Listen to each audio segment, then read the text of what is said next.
Olá, estamos começando o programa Concerto de Ideias de hoje e o tema de hoje é o seguinte, palavras ao vento. E aí, ficou curioso? Calma aí, nós vamos explicar para você. Com certeza, em algum momento você já tentou convencer alguém de alguma coisa. Mas e aí? Sentiu que o seu discurso fez efeito ou que suas palavras foram jogadas assim ao vento? Pois é, o Concerto de Ideias de hoje quer analisar com você se a sociedade é resistente ou não aos apelos verbais. Qual a sua opinião? E para a gente começar a conversar, a gente vai acompanhar a reportagem da Kézia Salles. Você dá mais importância às ações do que às palavras? Olha, eu considero as palavras muito importantes, mas as ações mesmo eu acho que vale mais. Mais as palavras. Por quê? Eu não sei, eu me sinto tocada quando as pessoas falam mais do que quando as pessoas fazem. Acredito que as ações são mais importantes. Geralmente, quando se fala em palavras, é muito superficial, assim, as pessoas falam muitas coisas sem pensar muito. As ações, com certeza. Porque palavras é fácil dizer, né? Agora, fazer que é o complicado. Porque nem sempre o que as pessoas falam, elas fazem. Então é preferível a gente ver elas fazendo do que falando. Porque, tipo, se você fala alguma coisa e, tipo, não cumpre, tipo, você meio que fere essa integridade. E você costuma cumprir aquilo que você fala? Eu tento. Sim.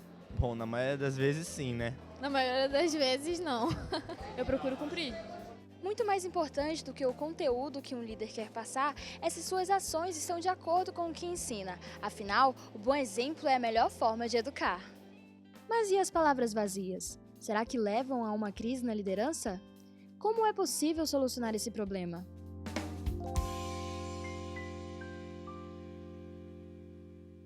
Pois é, e para nos ajudar a compreender um pouquinho mais sobre este assunto, está comigo aqui no estúdio hoje o professor Valdecir Lima. Tudo bom, professor Valdecir? Bem, obrigado. Prazer estar de volta aqui com vocês. É muito bom tê-lo com a gente novamente Obrigado. Aqui no Concerto de Ideias. O professor Valdecir é formado em comunicação, teologia e também na área de educação, né, professor?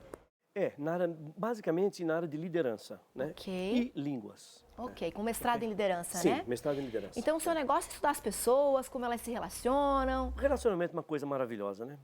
Não há, na nossa sociedade, para ver uma sociedade, tem que haver relacionamento. Com certeza. Tem que haver comunicação. Então, como é uma coisa básica do ser humano, e nós vivemos num mundo de tanta informação, esse é um campo muito vasto, muito amplo, né? E quando a gente fala em palavras ao vento, a gente está diretamente falando de comunicação e de relacionamento. Sem dúvida, sem dúvida. Isso aí é a base do relacionamento, né? Nós passamos a maior parte do dia nos comunicando. E se nós não estivermos bem conscientes daquilo que nós estamos fazendo, nós podemos atirar em alvos errados. A gente pode utilizar métodos e depois ficamos nos questionando por que é que não deu certo? Por que é que essa comunicação que eu tinha posto toda a minha vontade para que viesse uma boa resposta, toda a minha energia não veio? O que acontece? É um campo vastíssimo esse. Quando a gente fala sobre isso, a gente imagina que, de repente, as pessoas não estão mais dando atenção como deveriam aos apelos verbais. Né? Uma pessoa fala algo, os outros não levam em consideração, um professor, um pai, um líder, um chefe, as palavras já não têm mais a eficácia que tinham antigamente. Exatamente. E por falar em eficácia, hoje nós temos duas palavras que muitas vezes são tidas como sinônimos, mas é bom que nós analisemos cada uma delas para a gente ter uma dimensão daquilo que nós estamos conversando. Para poder diferenciar e entender, né? Claro, porque a gente fala muito sobre eficiência. Essa é uma pessoa eficiente, coisa e tal. Ou eficácia. Essa pessoa é eficaz. Mas qual a diferença entre a eficiência e a eficácia? Ok. Eficácia é você obter o resultado proposto. Você pode dominar todas as técnicas e não obter o resultado que você se propôs. Por exemplo, para ficar claro isso, imagine um nadador, uma pessoa que é exímia na piscina. Ela nada aí 100 braçadas por minuto, alguma coisa nesse sentido, ela é campeã, alguma coisa assim. Em outras palavras, ela domina a área, ela domina o esporte, ela domina a natação. Ela é extremamente eficiente. Agora imagine essa pessoa num navio. O navio está mais ou menos 500 metros da praia. De repente o navio afunda. E ela, nadadora como é, sai nadando com 100 braçadas por minuto, mas nada na direção oposta da praia. O que acontece? Ela é extremamente eficiente, mas vai morrer eficientemente afogada. Olha que interessante. Vai morrer eficientemente afogado, porque sabia nadar, mas foi na direção contrária. Por outro lado, se ela sabe nadar, tem a eficiência, e ela nada na direção correta, ela juntou a eficiência com a eficácia. ela foi eficiente e chegou e atingiu o objetivo proposto, Foi eficaz. que foi eficaz. Na comunicação também existe isso. Funciona da mesma forma. Funciona da mesma forma. Muitas vezes nós somos eficientes, estudamos, descobrimos técnicas, lemos muita coisa. Na hora de aplicar, a eficácia não vem. O que acontece? Então, a gente pode concluir, pelo o exemplo que o senhor acabou de dar pra gente, que os apelos verbais hoje não são mais eficazes. Podem não ser eficazes. Podem não ser eficazes. Eu não diria que não são. Não vamos porque... generalizar, né? Não podemos podem não ser. generalizar. Mas eles podem, e com maior frequência, à medida que o tempo avança, com maior frequência eles estão se tornando inócuos, absolutamente ineficazes. Né? Eu vou dar só um exemplo. Porque na comunicação, antes do exemplo, na comunicação, você tem que eliminar todos os ruídos possíveis. Sim. Ruídos possíveis. Por exemplo, o que é um ruído na comunicação? É qualquer coisa que se interponha na comunicação.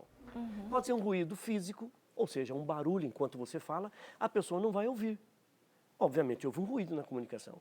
Pode ser alguma coisa psicológica, eu tratar você com aspereza, eu tratar você com descaso, você vai se fechar para o meu discurso. Eu estou continuando sendo eficaz no domínio das palavras, mas você não vai prestar atenção em mim, eu causei um tremendo ruído psicológico. Pode ser também um ruído cultural. Okay. Eu falar numa linguagem, para alguma pessoa, diferença cultural. Uma pessoa numa escala absolutamente, culturalmente falando, numa escala absolutamente inferior, ou eu com uma linguagem de mestrado, doutorado, querer fazer uma palestra para uma criança, por exemplo, ou fazendo uma língua diferenciada, isso aí bem. Mas existe um ruído chamado ruído espiritual. Esse ruído espiritual é o seguinte, é você falar alguma coisa e você viver outra. Olha contradição. Olha que contradição, olha que discrepância. As pessoas percebem, elas percebem. E elas dizem o seguinte, não, ele fala até bonito, mas eu não quero segui-lo. Quantos e quantos alunos eu já vi dizendo o seguinte, esse professor é ótimo, ele tem título, ele dá uma aula excelente, ele domina o conteúdo, mas eu não gosto dele.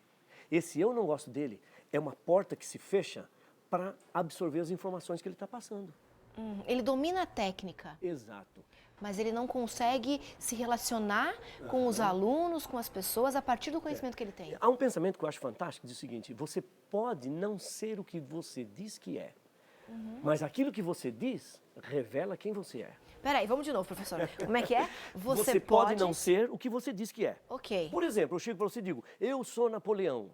Eu posso não ser o que eu digo que eu sou. Mas o fato de eu dizer que eu sou Napoleão revela que eu sou um louco. Revela quem é. Revela quem é. Isso trabalha com os processos inconscientes. Muitas vezes, o fato de você dizer alguma coisa, você pensa que você já atingiu o seu objetivo. Não necessariamente. Só falar não tem resultado. Então a gente pode dizer, professor, que só a palavra não tem poder. Só a palavra não tem poder, sob hipótese alguma. Por exemplo, a Bíblia mesmo fala sobre isso. A palavra não tem poder. Você diz, mas como? Você está indo... Isso é uma heresia. Deus agia pela palavra? Como assim, professor Valdecir, que não tem poder? Pois é, não tem poder. O melhor exemplo para dizer que a palavra tem poder, eu uso para dizer que a palavra não tem poder. Nós temos a palavra, Cristo é a palavra encarnada, só que João 1:1 diz o seguinte, no princípio era o verbo, e o verbo estava com Deus, e o verbo era Deus. Tem poder quem está por trás da palavra.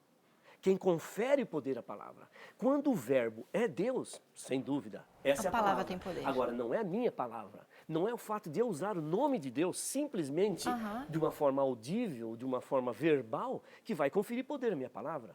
Eu tenho que viver de tal forma que essa minha vida confira o poder à palavra para que eu obtenha a eficácia. Posso dar um exemplo? Claro, por favor. Esse exemplo é muito interessante porque isso abrange todos os pais, porque a comunicação hoje pega todo mundo, pega pai, professor, pega um orador, pega um repórter, um jornalista, nossa entrevista, todas as áreas. A gente levando essa ideia que o senhor acabou de trazer pra gente para dentro da família. Para dentro da família. No relacionamento pai e filho. Exatamente, no relacionamento pai e filho. O pai chega pro menino e diz o seguinte, filhinho, não brinca com faca.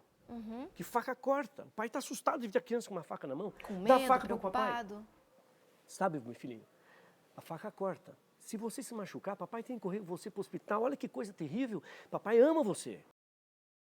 O pai está demonstrando uma preocupação para o filho. Claro. Como esse filho encara essa preocupação? Pois é, mas aí é o seguinte, e o pai continua. Filhinho, olha, você vai sair agora? Põe uma camisa. Olha o sereno, começou a chover, você pode pegar uma pneumonia. Papai ama você, não quer ver você doente, não quer ir com você para o hospital. Filhinho, você subiu nessa árvore, esse galho está tá podre, você vai cair e quebrar um braço. Papai ama você. Olha o discurso do pai. Amor, cuidado, carinho, atenção, inclusive orientações para o comportamento da criança. Isso é um comportamento bom e que não traga nenhum prejuízo negativo para a vida dela. A criança cresce. Aí o pai um dia chega para o menino e diz o seguinte: não vai, meu filho. E o filho vai. Não faz isso, meu filho. E o filho faz. Ou seja, não dá atenção para o que o pai diz. Não dá atenção para nada que o pai disse. O pai olha para si mesmo e diz: mas eu eduquei essa criança com cada fibra do meu coração. Fui tão cuidadoso. Fui cuidadoso, eu pus amor em tudo que eu fiz e coisa e tal. Mas aí o pai Onde eu errei? Onde eu errei? Vê sabe o que acontece? O que acontece é o seguinte: o pai educou com razão, mas só pelo lado negativo. Não faz, não suba, não vá. Não faça isso, não faça aquilo, é para o seu bem. Mas a criança pode dizer para o pai o seguinte: era para o meu bem, mas você não gastava tempo comigo. Você tem que pensar o seguinte: não é só através dos nãos que nós educamos, mas através dos sims. Você tem que fundir as suas palavras com a sua prática. Você gosta de historinha, meu filho? Pois o papai vai ficar sentado lá da sua cama hoje, até você pegar no sono contando uma historinha. Você gosta de brincar? Hoje à tarde papai tem livre, papai vai sentar na sala e vai brincar com você. Mas aí o preço é caro. Ir além do apenas falar. Ir além das palavras. Essa era a interpretação que a criança fazia do que o pai dizia. Certo, exatamente. E ela faz internamente, sabe por quê? Porque os filhos leem o inconsciente dos pais. O pai olha para si mesmo e diz: estou fazendo uma coisa maravilhosa. A criança olha e lê o que há no inconsciente que nem o pai sabe que está fazendo. E como lidar com isso, professor? Segura aí, a gente vai para o intervalo rapidinho e a gente já volta para continuar aqui conversando com o professor Valdecir Lima justamente sobre essa questão tão importante e tão atual. Como lidar com as palavras e as atitudes e tornar o nosso discurso mais eficaz. Não sai daí que a gente já volta.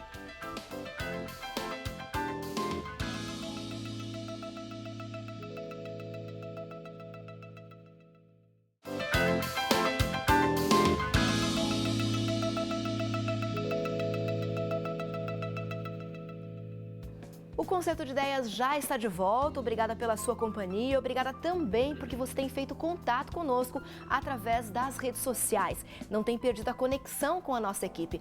A sua opinião é sempre muito importante pra gente. Então entra lá nas redes sociais e faz contato conosco, manda aí as suas sugestões, as suas opiniões sobre o Concerto de Ideias e sobre os temas que a gente aborda aqui no nosso programa. No programa de hoje nós estamos falando sobre palavras ao vento. Ou seja, discursos vazios, palavras que não resultam em nenhuma ação prática. Será que está acontecendo isso na sua vida? Será que acontece na vida dos seus pais, nos seus relacionamentos, com os seus professores? É bom para a gente pensar sobre isso, né? E o repórter Ronaldo Vicente saiu às ruas para entender um pouquinho mais, na prática, como funciona essa questão do discurso vazio, das palavras ao vento.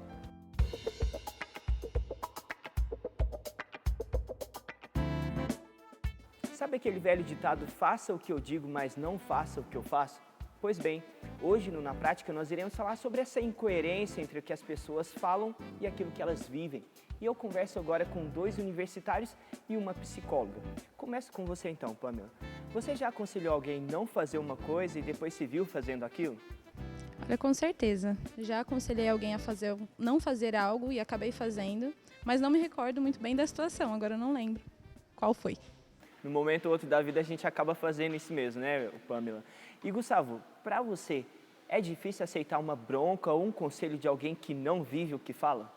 Sim, justamente pelo fato da pessoa não viver aquilo e estar me aconselhando a fazer alguma coisa, certo?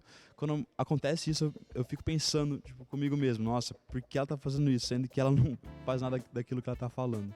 É algo que é muito ruim e eu tento não fazer isso porque eu acho que é uma situação que não é muito boa de acontecer. Jéssica, um outro pensamento diz que as palavras movem e os pensamentos arrastam. Sendo assim, se nós queremos influenciar alguém, viver o que falamos seria o primeiro passo? Como a psicologia enxerga isso? A psicologia enxerga isso de muitas formas, eu vou falar de uma em particular, que é a pragmática da comunicação. Então, para a psicologia, nessa perspectiva da comunicação, comportamento e linguagem verbal não tem diferença. Os dois são comportamento. Então, o que eu falo é comportamento e o que eu faço é comportamento. O ideal de uma pessoa mais consciente, o mais saudável possível, é que ela tenha tanto a sua linguagem verbal quanto a sua linguagem não verbal comunicando a mesma coisa. Quanto mais patológico, quanto mais disfuncional a pessoa se encontra, mais essas incoerências elas vão existir. Mas essas incoerências elas fazem parte do nosso dia a dia, como eles falaram.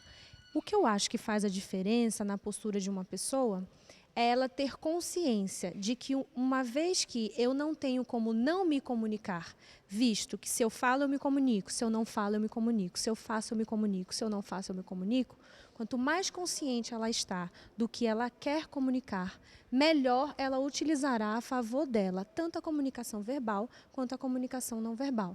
Então, se eu quero enfatizar uma determinada informação, o ideal é que eu use tanto os meus comportamentos, a minha linguagem não verbal, quanto aquilo que eu faço para passar a mensagem. Ou seja, o propósito de passar a mensagem é tão importante que eu tento, de alguma forma, dinamizar a minha forma de agir, a minha forma de falar para enfatizar aquela mensagem.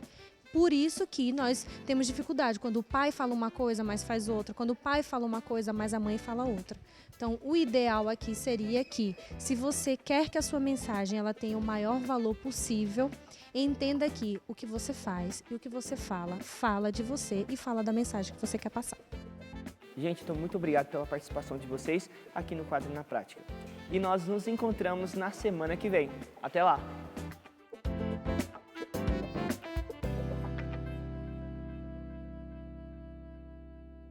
Muitas pessoas e muitos exemplos. Professor Valdecir Lima, que está com a gente hoje aqui no estúdio, falando justamente sobre essa questão das palavras ao vento. Certo. A gente comentou no primeiro bloco, professor, que as palavras por si só não têm poder. É verdade, não tem poder, a palavra por si só. Ela tem que você tem que agregar poder a ela. Ok. Mas que poder que você vai agregar? O poder que você acha que tem, baseado na sua sinceridade. Você vai me permitir, eu vou usar uma passagem bíblica aqui, né? Jeremias 17:9. Enganoso é o coração. Quando a gente fala alguma coisa, muitas vezes nós estamos nos enganando. O que vai realmente conferir o poder para a sua palavra, primeiramente, você tem que pensar na pessoa, você tem que abrir mão do seu gosto pessoal, você tem que abrir mão das suas próprias vontades e genuinamente pensar na outra pessoa. Vou dar um exemplo para você. De maneira sincera. Sincera. Porque isso também é percebido, né? Mas mesmo quando nós somos sinceros, muitas vezes nossa sinceridade nos engana. Nos trai. Nos trai, é verdade. Por exemplo, eu estava numa reunião de pais e mestres uma vez, já faz um bom tempo isso. E eu dava aula nessa época para o primeiro, era então primeiro e segundo graus, né? Ensino fundamental e médio. Teve uma reunião de pais e mestres. Cheguei na reunião de pais e mestres, chegou uma pessoa que queria conversar comigo, ela chegou para mim e falou assim, olha, eu sou a mãe da Marcinha. Ok, de uma aluna. É de uma aluna, uma aluna. A senhora é mãe da Marcinha? Ah, que beleza, tal. Nisso entrou uma professora, e eu olhei para a professora, chamei a professora, vem cá, vem cá, vem cá. Olha, conheça aqui a mãe da Marcinha. A professora, ela se debulhou em elogios. A Marcinha, teceu muitos elogios. Muito elogio. A Marcinha é uma menina maravilhosa, ela é muito boazinha, ela é atenciosa, ela faz tudo, ela é tão quietinha, ela é tão boazinha, tão maravilhosa e coisa e tal. Parabéns pela filha que a senhora tem. Dá licença que eu vou atender ali, depois a gente continua a conversa. Essa professora saiu, a mãe da Marcinha olhou para mim e falou assim, a Marcinha odeia essa mulher. Ela não quer ver essa mulher, ela quer ver essa mulher pelas costas. Eu fiquei pensando, mas como que coisa, assim? como assim? A professora, adora a aluna. A professora adora a aluna, ama a aluna, e a aluna odeia. Eu quis descobrir o que está acontecendo, que é uma dicotomia aqui. Sim. Aí a mãe da Marcinha falou assim, não, sabe o que é? A Marcinha, a classe era muito bagunceira. E a Marcinha, percebendo a atitude da professora, pegou a carteira dela, por timidez, colocou na frente, sentou ali, e com medo assistia com medo. A professora era muito déspota, muito briguenta, muito rígida, né? Ela, com medo da professora, sentou ali e passou o semestre todo amedrontada por uma atitude que podia vir da professora. E a professora, quando percebeu que a Marcinha não falava, que ela não respondia aos apelos da professora de uma forma como os demais respondiam, coisa e tal, tratou a Marcinha como uma aluna acima da média. Aluna. Melhor aluna. O que acontece? A professora, no fundo, estava se enganando. Ela não estava pensando na Marcinha. Ela não estava educando por liberdade, porque para você educar por liberdade, você tem que pagar o preço. É a questão do pai. O pai diz que ama, paga o preço que você ama. paga o preço. Mas é difícil É isso, muito difícil, professor. é verdade. Como a gente vai pagar o preço, nesse caso, por exemplo, de um relacionamento pai e filho? O pai que trabalha o dia todo, chega em casa cansado, como o senhor comentou com a gente no primeiro bloco, né? Vai contar a historinha para o filho. É o pagar o preço, é o andar além. É o verdade. mostrar na prática aquilo que ele está falando. É verdade. É isso que tem que ser feito. Hoje o problema está se tornando cada vez mais sério, né? Porque o pai sai para o trabalho, o filho está dormindo. O pai volta do trabalho, filho tá dormindo. o filho já foi dormir. Você tem que arranjar tempo, você tem que pagar o preço. Por quê? O poder e a autoridade muitas vezes são sinônimos, ele é utilizado como sinônimo. Mas o poder é você conseguir as coisas através da coerção, ou então através de eu mando, um poder despótico, eu mando, você tem que fazer. Já a autoridade é você seguir por amor. Mas todo mundo quer autoridade, e todo mundo quer ser seguido por amor. Mas para você ser seguido por amor, você tem que pagar o preço. Por exemplo, se eu chegasse para você e perguntasse assim, quais as pessoas, algumas das pessoas da Bíblia, que escreveram os livros da Bíblia, ou foram personagens de outros livros, que realmente, quando ela fala, a gente para, pensa, obedece e não questiona. E reflete sobre as palavras que foram ditas. Eu diria Pedro, Paulo, essas pessoas, né, Tiago. Sim. Vamos pegar o apóstolo Paulo. Paulo tinha autoridade. Quando ele diz que a gente tem que se sacrificar, quando ele diz que a gente tem que pagar um preço para o cristianismo, e várias outras coisas, abandonar ou deixar de abandonar, você não questiona a mensagem dele. Sabe por quê? Eu vou ler aqui o que está escrito em 2 Coríntios 11. São ministros de Cristo? Falo como fora de mim. Eu ainda mais. Em trabalhos muito mais em prisões, em açoites, sem medida, em perigos de morte, muitas vezes. 5 vezes recebi dos judeus uma quarentena de açoite menos 1. Fui 3 vezes fustigado com varas, 1 vez apedrejado, em naufrágio, 3 vezes, 1 noite e 1 dia passei na voragem do mar.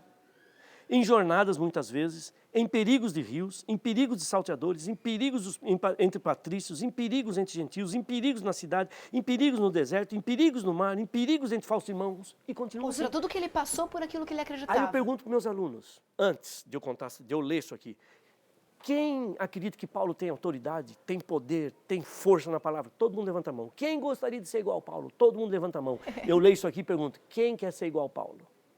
Quem quer passar por tudo isso? Você quer ter autoridade no que você fala, você quer ser eficaz, tem um preço. O preço está escrito através, nós podemos ver através de Paulo. Foi esse, mas a gente pode trazer para as famílias, no caso dos pais, por exemplo, é dedicar tempo para os filhos? O preço mais elementar e necessário e conhecido hoje é a questão do tempo. É a questão do tempo. A qualidade do tempo, né, professor? A professor? qualidade do tempo. Hoje, por exemplo, nós não temos mais tempo. Hoje a sociedade caminhou para uma direção onde os pais não têm tempo, as mães não têm tempo. Ninguém mais tem tempo. Ninguém mais tem tempo. Houve uma época em que, no início do século passado, ali por 1910, 1920, foi lançada uma ideia de que no final desse século, com o advento da tecnologia, a sociedade ia ter tempo. Por quê? Você chega em casa, você pega a comida do freezer, põe no micro-ondas. É tudo mais prático, tudo né? mais prático. Põe no prato gasta menos tempo descartável. para preparar. Você come, joga o prato fora, não precisa lavar louça, coisa e tal, você vai ter tempo. Mas sabe o que aconteceu? Teoricamente, né? Teoricamente, sabe o que aconteceu? Não sobrou mais tempo, nem para os pais, e as crianças estão com uma agenda absolutamente insuportável. É o curso de inglês, é a piscina, é o balé, é o curso que a pessoa que ele tem que fazer aula, uma aula particular, não sei o música, quê. é o esporte, é a escolinha de futebol, é aquilo. Talvez mais atividades que os próprios pais. Mais atividades que os pais. A agenda das crianças se tornou insuportável. Como é que nós vamos ter pessoas que têm uma administração do tempo, pessoas que vão poder passar os conteúdos através do relacionamento, através do cheiro, através do toque, através do abraço, do contato, do tempo, da mão dada com a criança, para que a criança absorva de uma maneira inconsciente aquilo que o pai na verdade é e não aquilo que ele quer passar através de um discursinho preparado. Eu amo você. O amor é uma das palavras mais desgastadas que existe hoje. Se você pegar a essência da palavra amor, você vai perceber que a palavra amor, ela representa o caráter de Deus, não há palavra mais nobre desse universo. E hoje ela está banalizada, né? Banalizada. Ela está sem conteúdo. Você liga o televisor, uma prostituta aparece lá, ontem fiz amor com um homem assim, assim, assim. E as pessoas, quando você fala palavras com conteúdos fortes, elas não necessariamente vão absorver esse conteúdo com facilidade, a menos que veja na sua vida. Você tem que pagar o preço. Tempo é um preço que a gente pode absorver agora. Há tantos outros que podiam ser mencionados, mas vamos ficar só nesse, para não ter um excesso de informação. Ok, professor Valdecir, a gente poderia continuar horas e horas aqui conversando, que o assunto é extenso, é interessante e é extremamente atual, né? Sem dúvida. A dica é você poder aproveitar bem o tempo para colocar em prática aquilo que você está falando, né? Relacionamento, contato próximo, contato íntimo, para que as suas palavras não fiquem ao vento. Verdade. Professor Valdecir, muito obrigada por ter estado conosco hoje aqui. Eu que agradeço. E obrigada a você que tem nos acompanhado aqui no Concerto de Ideias. A gente volta na próxima semana e você já sabe, eu te espero aqui, ok? Até lá então.